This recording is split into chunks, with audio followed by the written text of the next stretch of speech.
7 handicap, looking to clean up the shaft plane in the downswing, as it can get too steep, causing issues with the longer irons, and also claiming in the comments that anytime you've tried fixing this, the problem becomes worse. So let's take a look and see what we can do.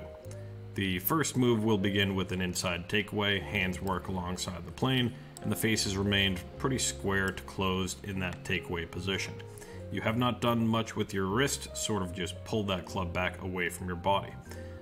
As you continue up, still keeping that club flattened behind you, as not really any movement in the wrist other than the rotation of the body, bringing the club back.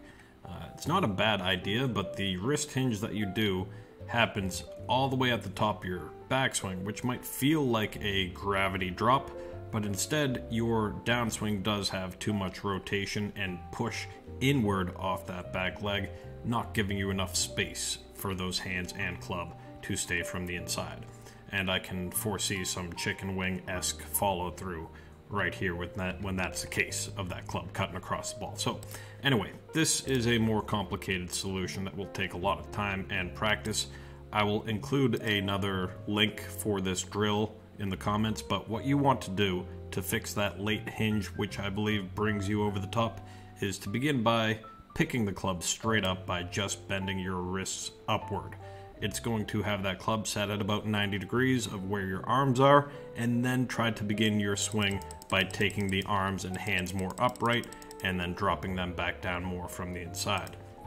I'm sure that you have tried several different ways to get that club path to come from the inside, and I believe the lack of success when you do get that plane to come down a little bit more shallow is you're leaving the face open, because that's what you need to do when you are steep to prevent a double crossing hook. So play that again if that didn't make sense. But if you change your path, you also have to change your face. If you attack the ball more from the inside, you'll need to get the face more closed a little bit sooner in order to keep that ball from staying out to the left. So begin by expecting shots to push to the left. If you see more blocks that really don't curve too much, that's a good sign, because it shows that your path is more from the inside, but you hadn't quite closed up that face.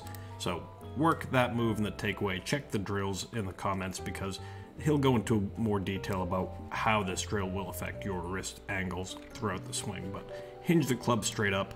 Ryan Moore used to do this in tournaments when he had a broken wrist, but hinge that club straight up. It's going to get your path to want to loop in an inverse type motion. So good luck with that. Sendaswing.com.